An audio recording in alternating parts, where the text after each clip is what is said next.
Lembaga Penyiaran Publik Lokal, Radio Publik Kabupaten Sragen, Buana Asri, saluran informasi. Guyub Rukun Bangun Sukowati. Puji Tuhan, Salam Bapak Ibu dan saudara-saudaraku sekalian. Senang sekali kita bisa bertemu kembali untuk kita bertumbuh di dalam Tuhan melalui kebenaran firman-Nya, melalui acara Mimbar Agama Kristen di Radio Buana Asri yang kita cintai ini. Dan sebelumnya saya mengajak kita semua untuk kita satu di dalam doa. Tuhan Yesus, terima kasih hari ini kami boleh Kau anugerahkan berkat, kekuatan, kesehatan yang indah. Dan terlebih kalau kami rindu diberkati melalui kebenaran firman-Mu. Urapi hamba-Mu ini Tuhan, guna menjadi saluran berkat bagi anak-anak-Mu yang rindu untuk diberkati melalui kebenaran firman-Mu. Dan hanya di dalam nama Tuhan Yesus kami berdoa. Amin. Puji Tuhan, Bapak, Ibu, dan saudaraku yang dikasihi oleh Tuhan. Tema firman Tuhan hari ini adalah berkat dan kuasa ibadah. Dan kita akan mendasari dari 1 Timotius pasal 6 ayat 6 yang berkata, memang ibadah itu kalau disertai rasa cukup memberi keuntungan besar. Ketika mendengar dan membaca ayat ini, mungkin saudara bertanya, apa ada orang ibadah dengan merasa kok kayaknya nggak cukup, kok kayaknya nggak puas? Mungkin realitanya ada, saudaraku. Ini bisa kita jumpai dari keluh kesah orang-orang yang sehabis menjalankan ibadah. Ada yang mengeluh, mungkin AC-nya atau kipas anginnya tidak dingin. Ada yang mengeluh, mungkin musiknya, song leadernya, singernya kurang bagus suaranya, lagu-lagunya mungkin kurang cocok. Mungkin ada yang mengeluh, yang berkhotbah kurang lucu, mungkin begitu saudaraku. Bahkan ada yang mengeluh, mungkin yang memimpin doa terlalu lama, dan lain sebagainya. Tetapi hari ini kita akan belajar ibadah itu kalau disertai rasa cukup, kalau disertai dengan rasa syukur kepada Tuhan, akan memberi keuntungan yang besar. Keuntungan ini bagaimana saudara mendapatkan kekuatan dan berkat mujizat yang luar biasa melalui ibadah itu, saudaraku. Ada beberapa pendapat mengenai ibadah. Ibadah itu adalah penyataan diri Allah dalam Yesus Kristus dan tanggapan manusia terhadapnya, saudaraku. Jadi ibadah adalah penyataan Allah dan tanggapan manusia. Bagaimana ketika orang percaya, benar-benar mempercayai bahwa Yesus adalah Tuhan, maka langkah dari iman itu, bukti dari iman itu salah satunya adalah orang itu mau beribadah dengan setia dan dengan sungguh-sungguh. Ibadah adalah salah satu pengakuan dari iman percaya kita. Ibadah adalah sikap ketaatan kita terhadap perintah Tuhan. Dan di dalamnya kita menyadari ketika kita menjalankannya dengan penuh ucapan syukur, maka kita akan mendapatkan keuntungan yang besar yang bersumber dari Tuhan. Baik keuntungan untuk kekuatan iman saudara, baik keuntungan saudara mendapatkan kekuatan ketika menghadapi berbagai banyak masalah dan tantangan, baik keuntungan mujizat-mujizat terjadi ketika saudara datang dan beribadah kepada Tuhan, keuntungan berkat-berkat dalam kehidupan kita semua, saudaraku. Versi yang lain tentang ibadah adalah yaitu mengutamakan pertumbuhan rohani dan kesempurnaan dalam kasih kepada Allah dan sesama. Dan ini tentunya merupakan salah satu keuntungan ketika kita menjalankan ibadah dengan rasa cukup, dengan rasa syukur. yaitu kita mengalami pertumbuhan rohani dan kesempurnaan kasih kita kepada Allah makin bertambah-tambah dalam kehidupan kita dan kasih kita terhadap sesama. Saudaraku, rupanya di dalam ibadah ini mengandung berkat. Bagaimana di dalam ibadah itu ada pujian, ada firman Allah, ada doa, ada persekutuan yang akan membawa pertumbuhan rohani saudara semakin hari semakin baik. Jadi ketika orang beribadah dengan setia dan disertai rasa cukup, ini berdampak pada pertumbuhan rohani yang luar biasa, dan kasih kita kepada Allah semakin sempurna, serta bagaimana kasih kita terhadap sesama tiap hari terus dipupuk terus, sehingga ada keintiman persekutuan dengan Allah dan persekutuan dengan sesama terjalin dengan baik. Sisi lain, ibadah itu merupakan sebagai penghormatan dan sebagai ketaatan orang yang percaya kepada Tuhan. Maka aneh jika kita menyatakan bahwa saya percaya Yesus adalah Tuhan, menerima Yesus sebagai Tuhan dan Juru Selamat secara pribadi, sementara saudara tidak taat beribadah, sementara saudara tidak mau beribadah. Iman tanpa perbuatan adalah mati. Sekali lagi Bapak Ibu, bahwa iman Kristen bukan hanya sekedar identitas, tetapi iman Kristen adalah perbuatan dan tindakan. Itulah wujud iman yang sesungguhnya. Karena dari perbuatan dan tindakan inilah yang akan menghasilkan berkat dan kuasa yang besar melalui iman tersebut, saudaraku. Dan versi lain menyatakan bahwa ibadah itu sebagai perjumpaan antara kita dengan Tuhan. Dan di dalam perjumpaan itu terjadi sebuah dialog. Dari pihak kita memuji Tuhan, dari pihak kita mengakui dosa-dosa kita dan menyesali di hadapan Tuhan, dari pihak kita berdoa dan minta sesuatu dari Tuhan, dari pihak kita memberikan persembahan yang terbaik dari Tuhan. Dan dari pihak Tuhan, saudaraku, mendengarkan doa-doa kita dan menjawab doa kita, memberkati kita. Dari pihak Tuhan, saudaraku, memberikan berita anugerahnya melalui hamba-hamba Tuhan yang menyampaikan firman Allah di sana. Dan pada akhirnya dari pihak Tuhan akan memberkati setiap umatnya yang datang kepadanya. Sesuai dengan firman Tuhan, marilah kepadaku setiap yang letih lesu dan berbeban berat, aku akan memberikan kelegaan kepadamu. Berarti dalam ibadah memang kita mendapat keuntungan yang besar apabila ibadah itu kita sertai dengan rasa cukup. Lalu kuasa ibadah itu apa? Yang pertama adalah kuasa pujian. Ibrani 13 ayat 15 berkata, sebab itu marilah kita oleh Dia senantiasa mempersembahkan korban syukur kepada Allah, yaitu ucapan bibir yang memuliakan namanya. Bapak, Ibu, dan saudaraku, kuasa melalui pujian di dalam ibadah ini yang pertama akan membuat hati dan pikiran kita itu tertuju kepada Tuhan. Maka inilah alasannya mengapa orang yang dalam ibadah memuji Tuhan dengan sungguh-sungguh, menyembah Tuhan dengan sungguh-sungguh, mereka akan lebih siap di dalam menerima firman Tuhan, karena hati dan pikirannya tertuju kepada Tuhan itu sendiri, saudaraku. Makanya ketika kita memuji Tuhan, entah song leadernya favorit kita atau bukan, ya saudaraku, entah lagunya yang kita sukai atau tidak, tetapi marilah kita memuji Tuhan dengan sungguh-sungguh, karena itu akan mengarahkan hati dan pikiran kita tertuju kepada Tuhan, sehingga kita lebih siap di dalam mendengarkan firman Tuhan. Kuasa dalam pujian itu juga berdampak untuk ketenangan jiwa kita.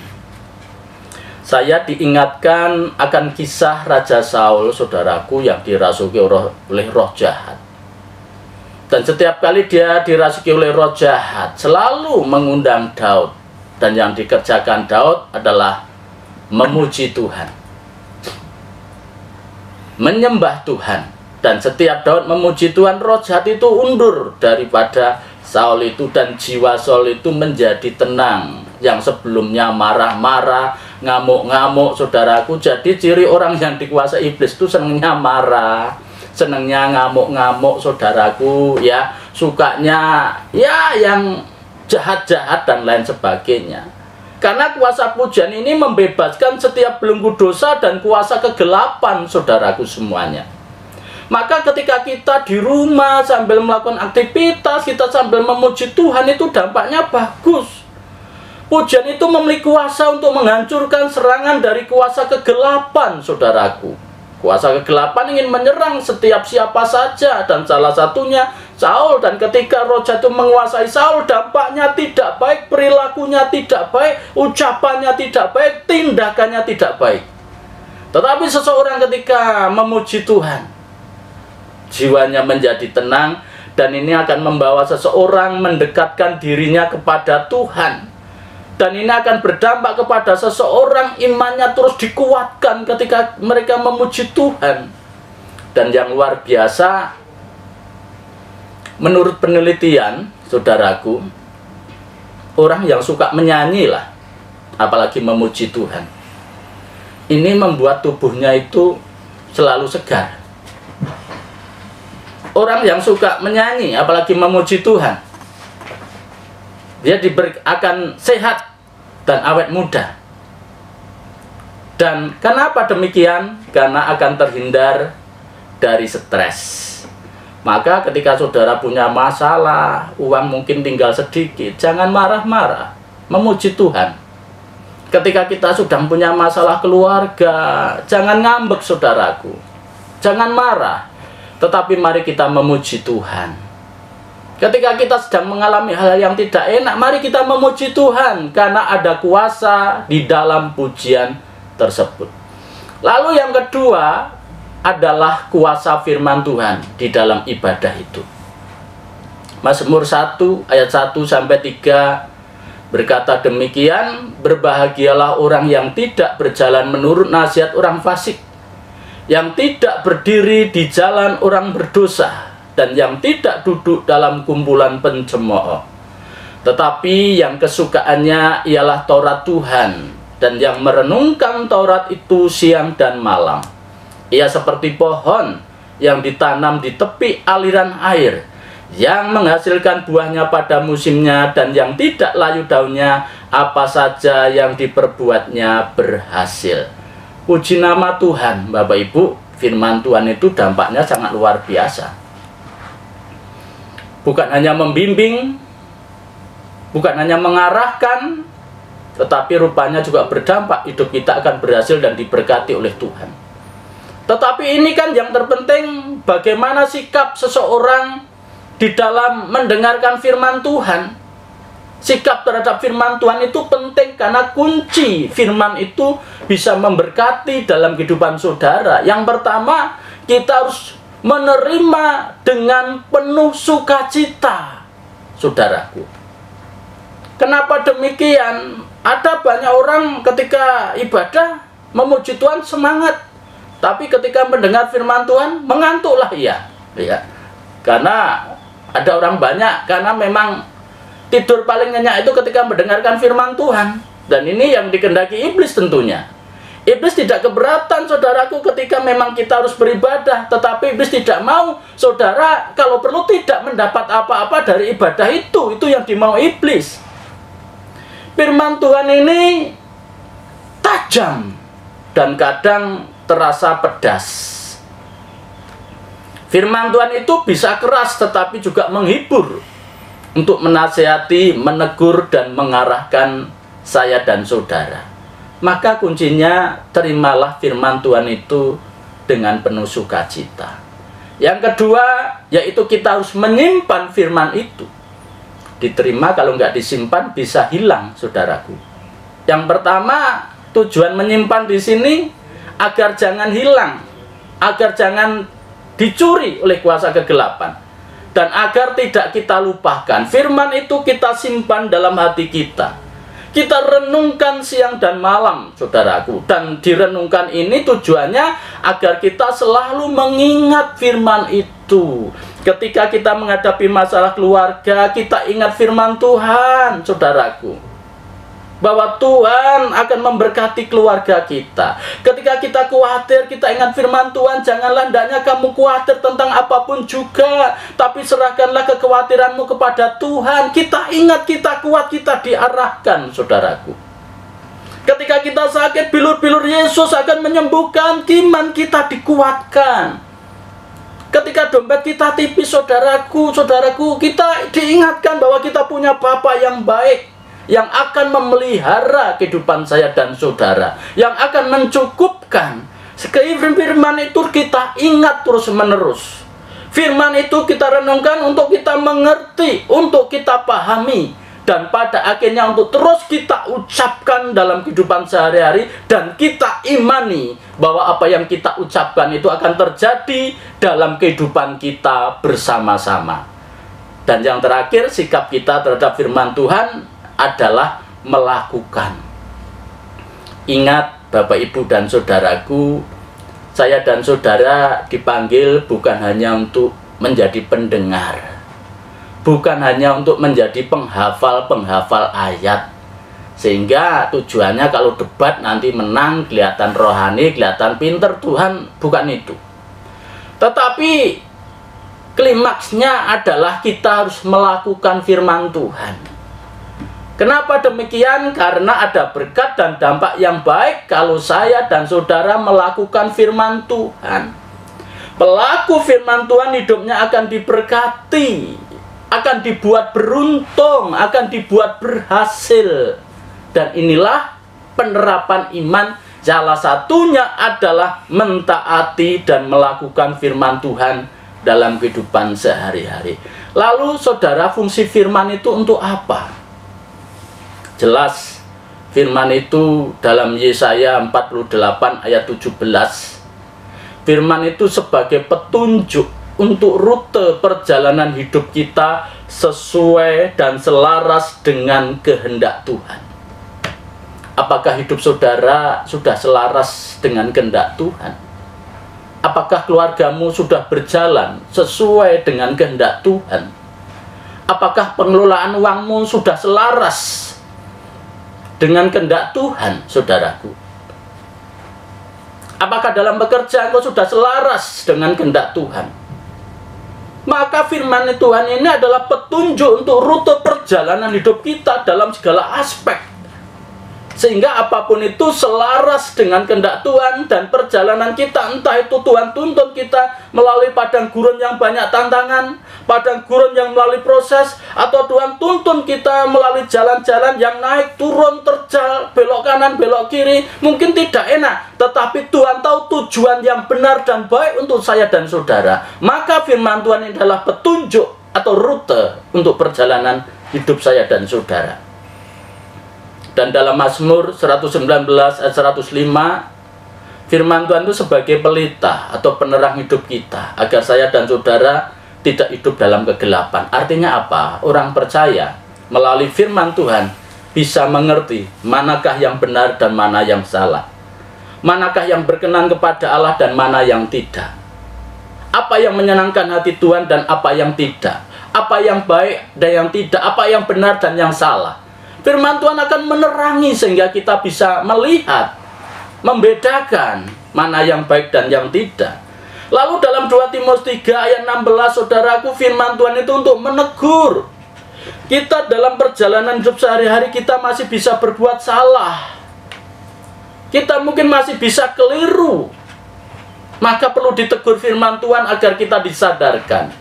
Firman Allah itu untuk mendidik, untuk menasihati, dan untuk memperbaiki kelakuan setiap orang yang percaya kepada Tuhan.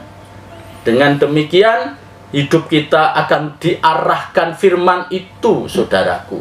Ya, pikiran kita, watak kita, perilaku kita, karakter kita, semua akan semakin baik kalau kita meresponi firman Tuhan, karena itulah fungsi firman Tuhan. Dan yang pasti firman Tuhan itu adalah sebagai dasar untuk pertumbuhan iman saya dan saudara. Kemudian di dalam ibadah juga ada kuasa doa. Tadi ada kuasa pujian, ada kuasa firman, dan sekarang ada kuasa doa. Dalam Matius 7 ayat 7, mintalah maka akan diberikan kepadamu, carilah maka kamu akan mendapat, ketoklah maka pintu akan dibukakan bagimu.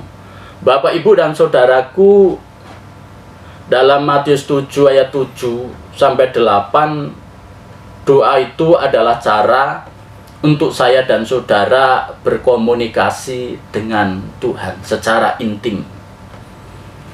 Ada banyak yang perlu kita komunikasikan kepada Tuhan. Mungkin penyesalan akan kesalahan kita di hadapan Tuhan. Mungkin pergumulan saudara, permintaan saudara kepada Tuhan. Mungkin kita merindu memuji Tuhan. Melalui doa itu bisa kita wujudkan.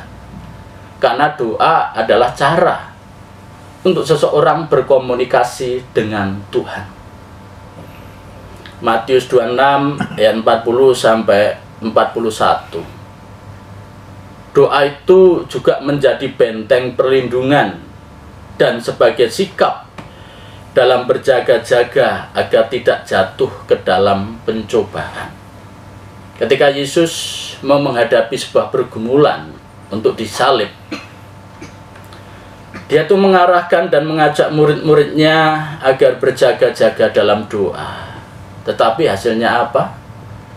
Ketika Yesus bergumul berdoa, Dia mendapati murid-muridnya justru sedang tidur nyenyak, saudaraku. Hasilnya apa? Ketika Yesus ditangkap untuk disalib, murid-muridnya ini seolah-olah melupakan pengalaman yang spektakuler bersama Tuhan, seolah-olah melupakan apa yang semua dilihat karya-karya Tuhan yang luar biasa, sehingga mereka menjadi takut dan satu persatu meninggalkan Tuhan, bahkan menyangkal Tuhan.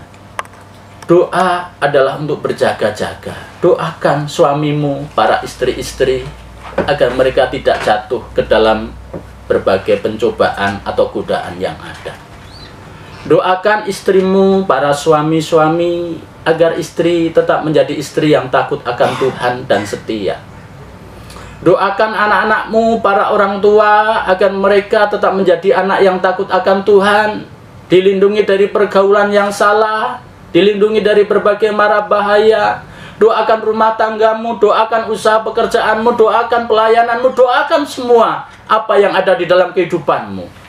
Doa itu adalah untuk menjaga, berjaga-jaga. Apabila masalah datang, maka kita memiliki kesiapan dan kekuatan yang luar biasa, sehingga kita mampu menghadapinya dengan baik dan kuat. Karena doa. Dan doa ini juga untuk mengatasi masalah-masalah tertentu yang hanya dapat diselesaikan melalui doa dan puasa. Kalau beras habis, saudara punya duit, ya tentunya tinggal beli ke warung bisa.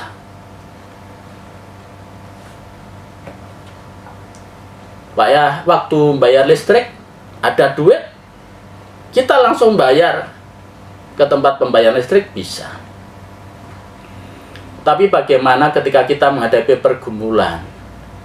Kita sudah usaha sedemikian rupa, mungkin sakit penyakit atau pergumulan yang lain, dan seolah-olah mentok, seolah-olah kita nggak sanggup, seolah-olah kita nggak kuat, seolah-olah ini nggak ada harapan lagi, saudaraku. Yang dibutuhkan adalah doa dan puasa, dan kita imani. Karena memang ada masalah-masalah tertentu yang tidak bisa kita jangkau dengan uang kita. Ada masalah-masalah tertentu yang tidak kita sanggup selesaikan dengan kepandaian kita. Tetapi ada masalah-masalah tertentu yang hanya bisa ditolong oleh Tuhan, dan yang harus kita kerjakan adalah berdoa dan berpuasa. Dan melalui ibadah kita berdoa, dan dalam doa ada kuasa yang luar biasa.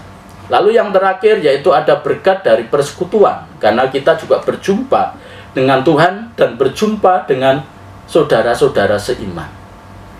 Kisah Para Rasul 2 ayat 46 sampai 47 berkata demikian. Dengan bertekun dan dengan sehati mereka berkumpul tiap-tiap hari dalam bait Allah.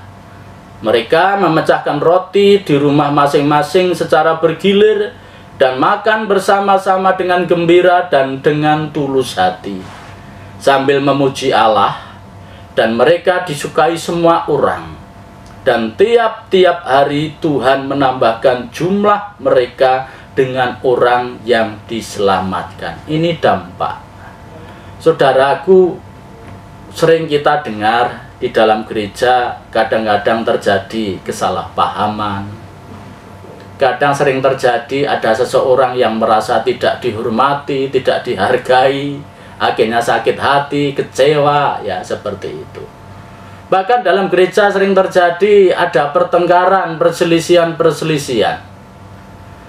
Kita harus paham, saudaraku, Tuhan memakai hubungan untuk saling membangun, untuk saling menguatkan, untuk saling mengisi satu dengan yang lain. Tetapi iblis memakai hubungan untuk saling melukai. Maka ini orang percaya harus paham ini. Maka dalam persekutuan itu akan menghasilkan berkat dan dampak yang besar. Kalau yang pertama di dalamnya seperti jemaat mula-mula ini, mereka yang dilakukannya adalah mereka saling menghormati satu dengan yang lain. Menghormati itu menilai orang lain lebih tinggi dibanding dirinya sendiri. Karena ini menjadi kebutuhan dasar manusia yang di mata Tuhan sangat berharga. Siapapun manusia itu memiliki dan butuh dihormati, dihargai. Istri sangat membutuhkan dihormati, dihargai oleh suaminya. Ketika memasak, dipuji, mungkin istrinya senang. Ketika dandan, dipuji cantik, istrinya bahagia.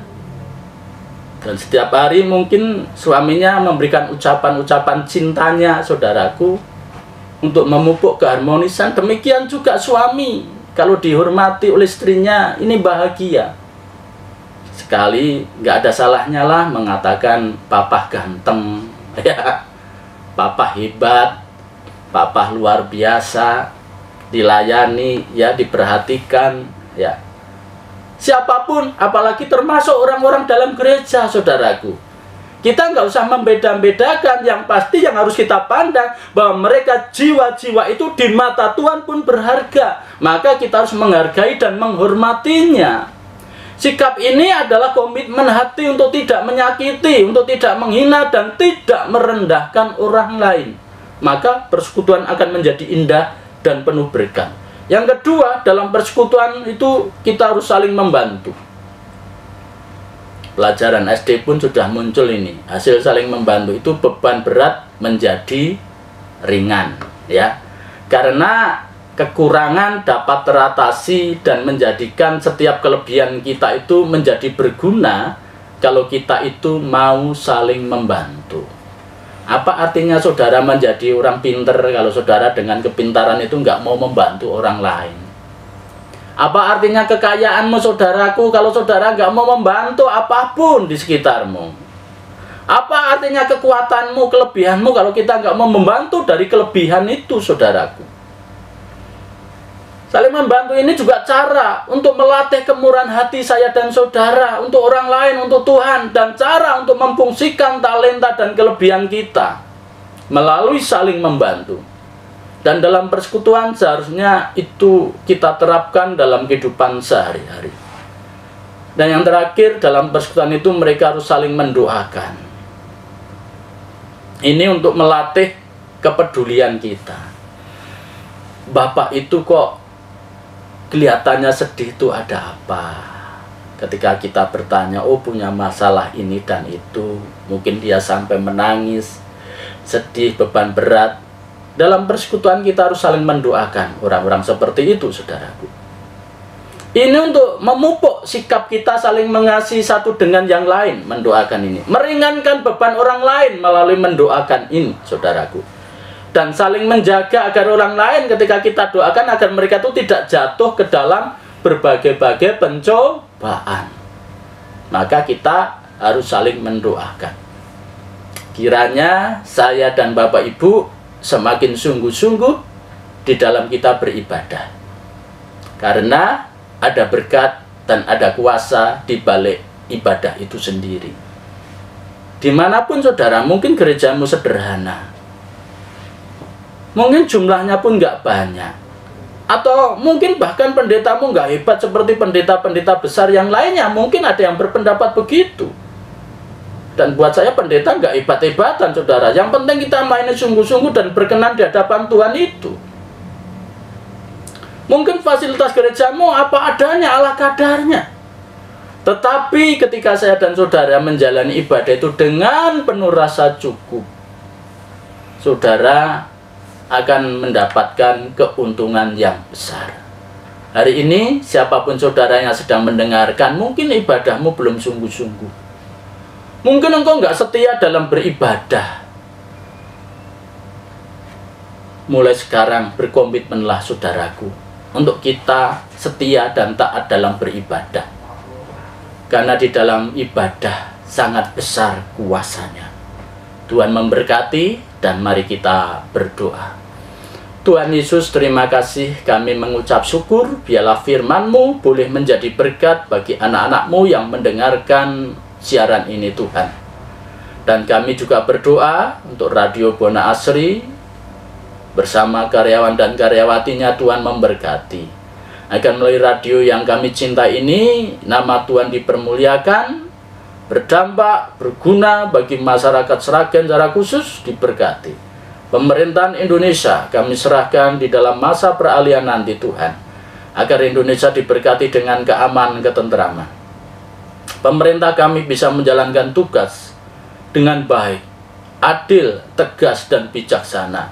Indonesia makin makmur, maju, dan diberkati oleh Tuhan. Juga Kabupaten Sragen yang saat ini dipimpin oleh Ibu Yuni Untung Sukawati berkati, agar Sragen semakin makmur, Sragen aman, tentram. Dan nanti menjelang pilkada Tuhan, biarlah Tuhan memberikan keamanan, ketenteraman, dijauhkan dari masalah-masalah yang tidak kami ingini. Terima kasih Tuhan. Kami mengucap syukur untuk semuanya, dan hanya di dalam nama Tuhan Yesus kami berdoa. Amin.